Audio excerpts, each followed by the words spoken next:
우리 한번 따라서 하시죠. 예수님을 깨우라. 예수님을 깨우라. 지금 예수님의 제자들은 예수님과 함께 갈릴리 바다를 건너가고 있습니다. 그런데 전혀 애기치 않도록, 전혀 뜻하지 않는 갑자기 큰 노을이, 풍랑이 일어났습니다. 자, 그 풍랑은 그냥 풍랑이 아닙니다. 제자들이 지금 본문에서 얘기하듯이 우리가 죽겠나이다 할 정도입니다. 보통 풍랑이 아닙니다. 죽을 지경으로 힘들고 어려운 풍랑입니다. 이 풍랑 앞에 그들은 주무시는 예수님을 깨웠습니다. 예수님을 깨웠더니 예수님이 말씀합니다. 믿음이 적은 자들아 어찌하여 두려워하느냐 라고 말씀하신 후에 풍랑을 꾸짖었습니다. 즉시 풍랑이 잠잠해졌습니다. 그래서 마지막 27절에 이렇게 얘기합니다. 저분이 누구길래, 도대체 예수님이 누구길래 바람과 풍랑도 잠잠하는고 하고 끝났습니다. 오늘 우리는 사람들은요 환경만 보고 문제만 보고 사건만 보고 노을만 본단 말이에요. 자, 우리가 노을을 보면 죽을 수밖에 없는 상황입니다. 여러분, 요즘 우리는 뉴스를 듣기가 두려울 정도로 월드뉴스를 들어보면 전 세계가 재난 가운데 있습니다. 며칠 전까지만 해도 캐나다는 통제 불능의 산불이 200여 군데가 동시다발로 일어났습니다. 도저히 사람의 힘으로 끌 수 없는 산불이었습니다. 하늘에서 비가 내리지 않으면 꺼지지 않는 불이었습니다. 호주는 물론이고 전 세계가, 미국은 어떻습니까? 그 큰 미국이 홍수와 토네이도와 온갖 재앙으로, 재난으로, 태풍으로, 지금 우리나라는 역대 이래 가장 큰 많은 비와 산사태로 고난을 겪고 있습니다. 이때 저는 큰 노을을 만난 우리나라, 또 우리 이웃, 우리 동포, 개인적으로, 가정적으로, 영적으로, 육적으로 전혀 예측할 수 없는 큰 노을을 만났을 때 어떻게 해야 되는 것이다. 저는 결론으로 세 가지를 먼저 말하고 시작할게요. 자, 첫 번째, 예수 안에 예수님과 함께 계셔도 풍랑은 일어난다. 예수를 믿어도 고난은 온다. 예수를 믿어도 질병은 온다. 예수님을 믿어도 큰 사건은 생긴다. 그러나 그 풍랑으로 인하여 배는 침몰하지 않습니다. 아멘. 아무리 노을이 크게 일어났어도 배가 뒤집혀졌습니까? 안 뒤집혀졌습니까? 그 배가 침몰했습니까? 안 했습니까? 예수님이 함께 계신 풍랑은 일어나도 배는 침몰하지 않습니다. 우리는 먼저 결론을 지어놓고 얘기합니다. 여러분 봐보세요. 저는요, 다 사람마다 취향이 다 다르시겠지만 저는 야구라든지 축구라든지 처음부터 끝까지 보지 않습니다. 숨죽이면서 내가 스트레스 받을 이유가 없어요. 좀 있으면 뉴스에 나와요.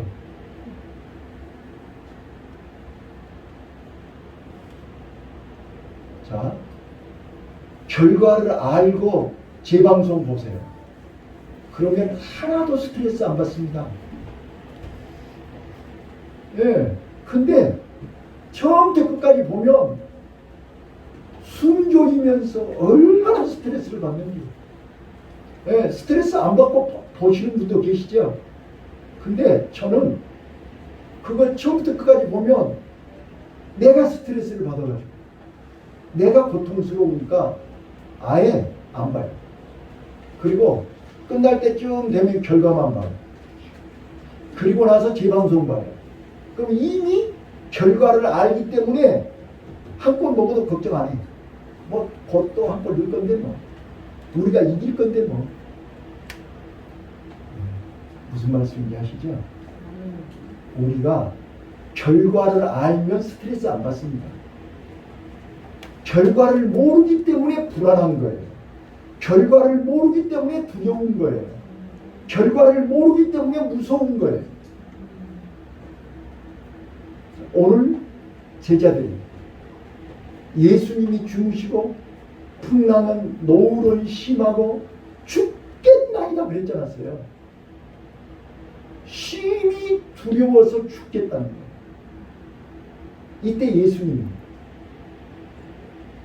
주무시는 예수님을 깨우고 예수님 우리 죽겠습니다. 그런 제자들을 향해서 예수님이 믿음이 적은 자들아 어찌하여 무서워하는가. 예수님은 죽겠다고 하는 그들을 위로하시는 게 아니라 죽겠다고 하는 그 제자들에게 믿음 없는 것을 질책하셨습니다.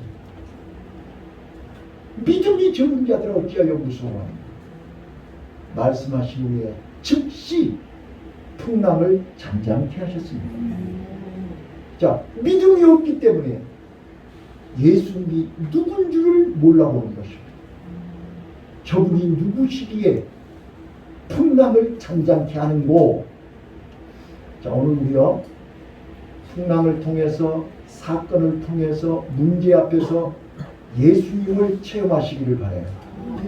그 예수님을 체험하는 사람은 어떤 사람이냐? 주무시는 예수님을 깨우는 사람입니다. 자, 그래서 첫 번째요. 내가 결론을 지어놓고 얘기한다고 했어요. 첫 번째, 예수님이 함께 계시면, 내가 예수 안에 있으며, 예수님이 우리 가정에, 예수님이 우리 교회에, 예수님이 이 나라 이 민족을 지키고 계시면 절대로 침몰하지 않습니다. 큰 노을이 일어나도 우리가 믿음이 있으면 두려워하지 않습니다. 자, 그래서 우리가 큰 노을 앞에, 큰 풍랑 앞에 나와 여러분이 할 수 있는 일이 뭐냐? 여러분과 내가 믿음의 사람이 분명하고 여러분과 내가 예수님을 하나님이라고 믿는다면, 내가 영적인 사람이 분명하고 내가 예수님의 능력을 안다면 예수님을 깨우시기를 바랍니다. 우리는 문제 앞에서, 사건 앞에서, 사람 앞에서 낙심하고 실망할 수 있습니다. 그러나 문제가 생기면 우리는 내 힘으로 해결해 보려고 해요. 내 능력으로 버티려고 해요. 그러나 우리는 연약한 존재이기에 감당이 안 됩니다. 고집 부리면 안 돼요. 우리 힘으로 할 수가 없어요. 풍랑을 어떻게 우리 힘으로 막을 수 있어요? 그래서 빨리 예수님을 찾아야 됩니다. 예수님을 불러야 됩니다. 예수님 앞에 나와야 됩니다. 예수님을 찾아야 된다. 그래서 제자들은 주무시는 예수님을 깨우는 지혜가 있었습니다. 만약에 그들이 예수님을 안 깨우고 자기네들 실력으로 더 버틴겠더라면 더 고생했을 것입니다. 근데 예수님을 깨워서 예수님이 즉시 풍랑을 잠잠케 함으로 풍랑이 멈췄음을 우리는 본문을 통해서 알 수 있습니다. 세 번째입니다. 결론이에요. 세 번째, 예수님을 깨우려면 믿음이 있어야 됩니다. 믿음이 없이는 예수님을 깨울 수가 없습니다. 여러분, 우리가 잘 아시는 루터가요 이렇게 얘기했어요. 자, 우리에게 언제 문제가 없을 때가 있었냐? 우리 인생길에 우리가 사는 동안에 문제가 없었던 적은 한 번도 없어요. 그렇죠? 어렸을 때는 어렸을 때로, 청소년 때는 청소년 때로 어른은 어른대로, 늘 노인은 노인대로 언제든지 문제는 항상 있었어요. 그런데 문제가 없을 때가 있었느냐? 문제가 있는 것이 문제가 아니라 믿음이 없는 것이 문제라고 루터는 얘기했어요. 우리가 문제가 크면 뭐가 필요합니까? 큰 믿음이 필요합니다. 사건이 크면 큰 믿음이 필요합니다. 적은 일이 생기면 적게 기도하고 큰 일이 생기면 크게 기도해야 됩니다. 이게 믿음입니다. 그런데 큰 노울 앞에 제자들은 두려워하면서 무서워하면서 그들은 낙심하고 절망하고 실망하고 주여 죽겠나이다. 죽겠다고만 했습니다. 그때 예수님은 믿음이 적은 영고라고 했어요. 믿음이 적기 때문에 두려워하고 믿음이 적기 때문에 원망불평하고 믿음이 없기 때문에 낙심하고 실망하는 것입니다. 자, 그래서 저는 오늘 예수님을 깨워서 예수님의 능력을 경험하시기를 바랍니다. 예수님이 풍랑을 잔잔케 하시는 것을 경험하시기를 바랍니다. 자, 그러려면 어떻게 해야 되느냐? 예수님을 믿고 따라야 됩니다. 주보에 적어져 있죠? 자, 제자들은 예수님을 믿고 따랐습니다. 예수님을 믿고 따라가야 예수님을 깨울 수 있습니다. 예수님을 떠나서는 풍랑을 잔잔케 할 수가 없습니다. 예수가 없이는 풍랑을 잔잔케 할 수가 없습니다. 그래서 우리는 예수가 아니면 안 되고 예수가 없으면 안 되고 예수 아니면 아무것도 할 수 없는 존재임을 스스로 발견하고 깨달으시기를 바랍니다. 그리고 두 번째입니다.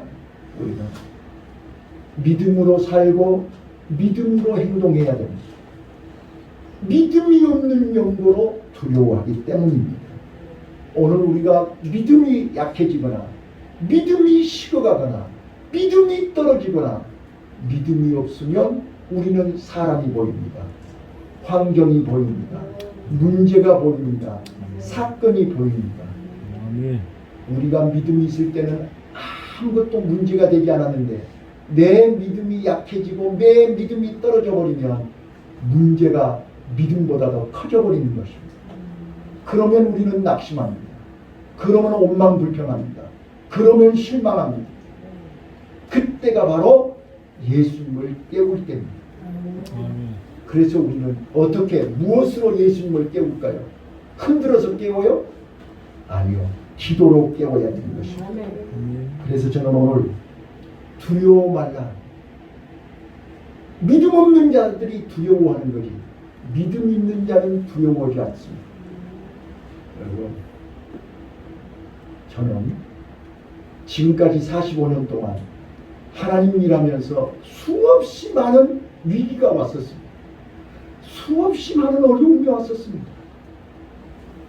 내가 오직 했으면 40일 금식을 했겠습니까?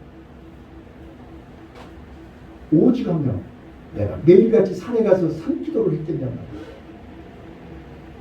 그때마다 저는 하나님이 살아계심을 체험했습니다.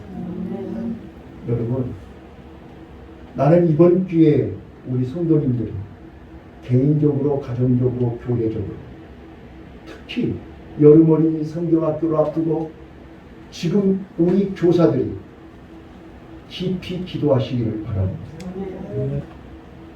저 기대하고 있습니다. 우리 권사님들이, 우리 안수집사님들이 기도 많이 하셔야 됩니다. 내 집에는 애가 없으니까 아닙니다. 오병이어의 기적의 어린아이가 나와야 됩니다. 그 한 어린아이 때문에 우리 교회가 사는 거고 이 민족이 사는 거고 세계가 사는 것입니다. 저절로 나오는 게 아닙니다. 기도해야만 하나님이 응답하실 것입니다. 자, 죄송한데 성경 구절 좀 적으셨으면 좋겠어요. 지금 여기서 찾으라고 그러면 시간이 없으니까 성경 구절을 좀 메모하셨다가 예배 끝나고 점심시간에 한번 찾아보셨으면 좋겠어요. 자, 저는 예수님을 깨우라. 뭘로 깨워요? 기도로 깨우셔야 돼요. 첫 번째 예레미야 33장 3절입니다. 너희는 내게 부르짖으라. 네가 알지 못하는 크고 비밀한 것을 내가 너희에게 보이리라. 예레미야 33장 3절입니다. 꼭 읽어보시기를 바랍니다. 하나님은 오늘 또 나와 여러분이 예수님을 기도로 깨우기를 원하십니다. 기도로 하나님 앞에서 부르짖기를 원합니다. 부르짖을 때에 내가 알지 못하는 하나님의 크고 비밀한 것을 알려주신다고 했어요.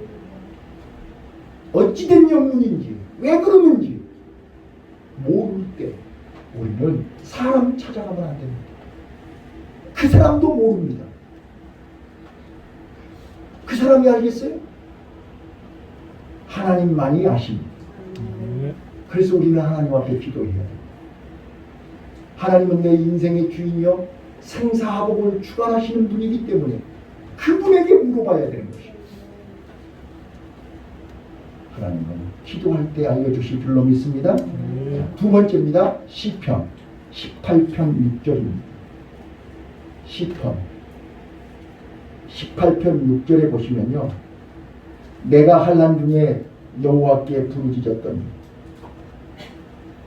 내가 환난에서 여호와께 아뢰며 나의 하나님께 부르짖었더니 저가 그 전에서 성전에서 하나님께서 내 소리를 들으시며 그 앞에서 나의 부르짖음이 그 귀에 들렸도다 그랬습니다. 내가 환난 중에 하나님께 기도했더니 하나님이 그 전에서 들으신 것입니다. 성전에 계신 하나님은 우리가 부르짖을 때 우리의 기도를 들으시고 응답하시는 줄로 믿습니다. 뿐만 아닙니다. 시편 34편 6절입니다. 시편 34편 6절 이 곤고한 자가 부르짖음에 여호와께서 들으시고 그 모든 환난에서 구원하셨도다. 이 곤고한 자가 여호와께 부르짖었더니 하나님께서 그 모든 환난에서 건져내셨더라. 다윗이 고백하고 있습니다. 하나 더 하겠습니다. 시편 40편 1절로 3절입니다. 물론 다윗의 시입니다. 내가 여호와를 기다리고 기다렸더니 귀를 기울이사 나의 부르짖음을 들으셨더라. 나를 기가 막힐 웅덩이와 수렁에서 끌어올리시고 내 발을 반석 위에 두사 내 걸음을 견고케 하셨다. 여러분, 기가 막힐 웅덩이에 빠져 있습니까? 수렁에 빠져서 몸부림치고 있습니까? 여호와께 부르짖으시기를 바랍니다. 그러면 3절 같이 한번 읽어보실까요? 새 노래 곧 우리 하나님께 올릴 찬송을 내 입에 두셨으니 많은 사람이 보고 두려워하여 여호와를 의지하리로다. 내가 부르짖을 때 하나님께서 내 입에 찬송을 주신다고 했어요. 여러분, 성경에 보면요 여러 찬송이 나옵니다. 성령을 체험하고 하나님의 능력을 체험하고 하나님의 능력을 경험한 자들의 입에서 나오는 찬송이 여러 가지가 있습니다. 그 중에 첫 번째가 바로 홍해 바다를 건너고 나서 미리암이 하나님 앞에 찬송하지요. 미리암의 찬송입니다. 첫 번째 찬송입니다. 홍해 바다가 갈라졌습니다. 바로의 군대가 손만 닿으면 손만 뻗으면 닿을 정도로 바짝 따라왔습니다. 그래서 그들은 홍해의 바다에 빠져 죽느냐 바로의 군대에 잡혀가느냐 절박한 상황에 있을 때 하나님께서 모세에게 기도하게 하시고 모세의 지팡이를 홍해 바다에다 치는 순간 홍해 바다는 갈라졌습니다. 그래서 바다를 육지같이 이스라엘 백성들이 건너자마자 바로의 군도가 뒤따라왔는데 하나님은 그 물을 수장시켜버렸어요. 그 광경을 목격한 미리암이 뭐라고 찬양합니까?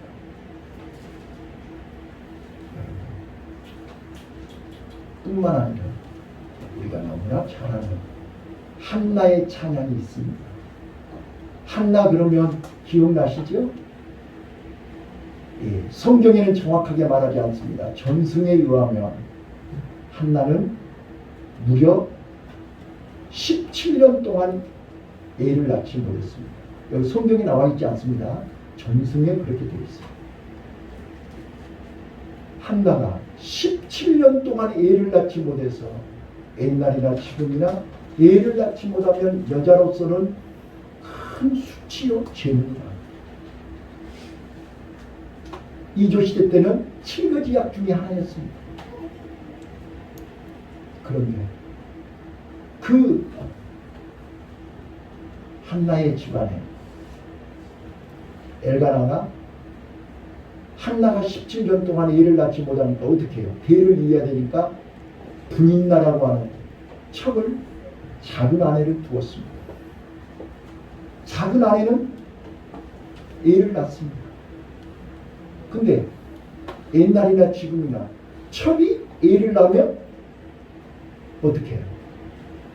본부인을 무시하지요? 쫓아내려고 그러죠? 안방 차지하려고 그러죠? 하갈이 그랬죠? 그러다가 쫓겨났습니다. 근데 분인나가 한나를 얼마나 괴롭혔는지, 얼마나 힘들게 했는지 모릅니다. 그래서 한나는 하나님 앞에 몸부림치면서 기도했습니다. 사람 때문에 괴로워서 기도했지만 하나님 앞에 태의 문을 열어달라고 기도했습니다. 근데 그 기도의 내용은 단순한 기도가 아니었습니다. 나라와 민족을 염려하고 하나님의 영광, 하나님의 뜻을 묻는 기도였습니다. 그래서 하나가 미친 사람처럼, 술 취한 사람처럼 기도했습니다.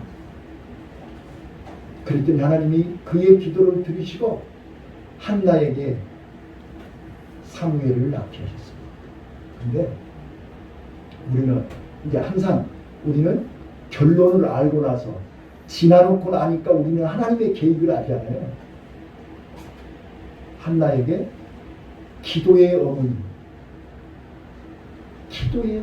되게 하기 위한 거죠. 근데 우리는 문제만 보고 사건만 보고 상황만 보면 하나님이 왜 나에게, 왜 하필이면 나에게, 왜 하나님이 나로 하여금 이 고통을 당하게 하냐고 원망 불평할 수 있었습니다. 그러나 한나는 하나님 앞에 기도했습니다. 하나님이 찾는 기도의 어머니, 하나님이 찾는 기도의 사람 내가 되게 하옵소서. 이게 하나님의 계획을 아는 사람입니다. 그래서 사무엘을 낳고 그가 하나님 앞에 올리는 기도가 사무엘상 1장에 나와 있습니다. 한나의 기도를 들어보세요. 한나의 찬양을 들어보세요. 죽이기도 하시고 살리기도 하시고 높이기도 하시고 낮추기도 하시고 생명의 주인이신 하나님이라고 찬양하고 있지 않습니까? 오늘 우리는 기가 막힌 웅덩이에 수렁에 빠져본 사람이 하나님의 능력으로 응답을 받고 나면 그 입에 새 노래를 주신다고 그랬어요. 사랑하는 성도 여러분들이요, 저마다 다 주무시는 예수님을 깨우시고 어떤 형편 어떤 처지에 있다 할지라도 새 노래로 간증하고 새 노래로 노래할 수 있는 주인공들이 되시기를 바랍니다. 네. 말씀을 정리하겠습니다. 오늘 오후에는 아말렉과 싸워라. 아말렉은 죄악의 아말렉입니다. 에서의 손자가 아말렉입니다. 야곱과 에서는 쌍둥이 아닙니까? 아버지의 아들입니다. 그런데도 에서와 야곱은 가는 길이 달랐습니다. 육신은 형제인데 영적으로 달랐습니다. 에서는 장자의 명분을 경홀히 여겼습니다. 야곱은 장자의 명분을 귀하게 여겼습니다. 그래서 그들의 가는 길은 전혀 정반대의 길로 갔습니다. 그 에서의 손자가 아말렉입니다.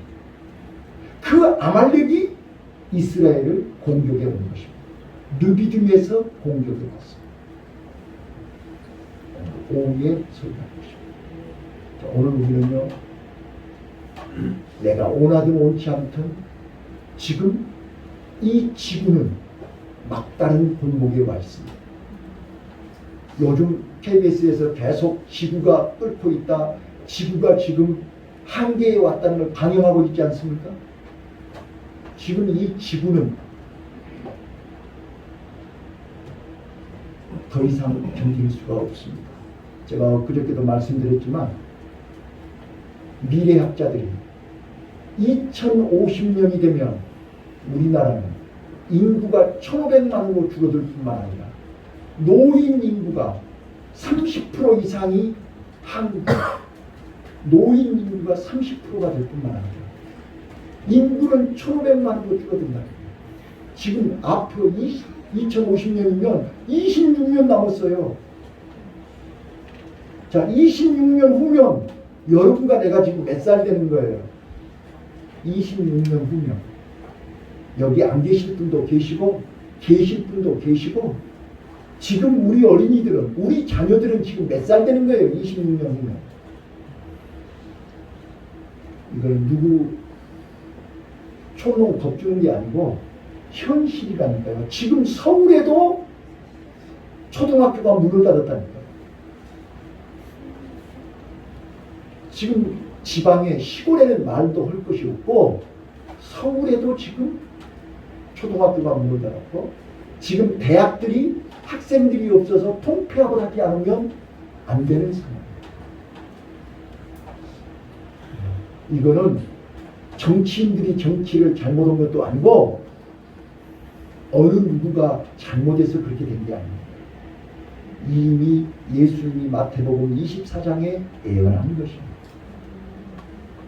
주님 오실 날이 가까우며 재난과 기근이 끊임없이 일어날 것이고 나라와 나라와 민족이 민족이 전쟁할 것이고 지금 우리나라 한번 봐보세요.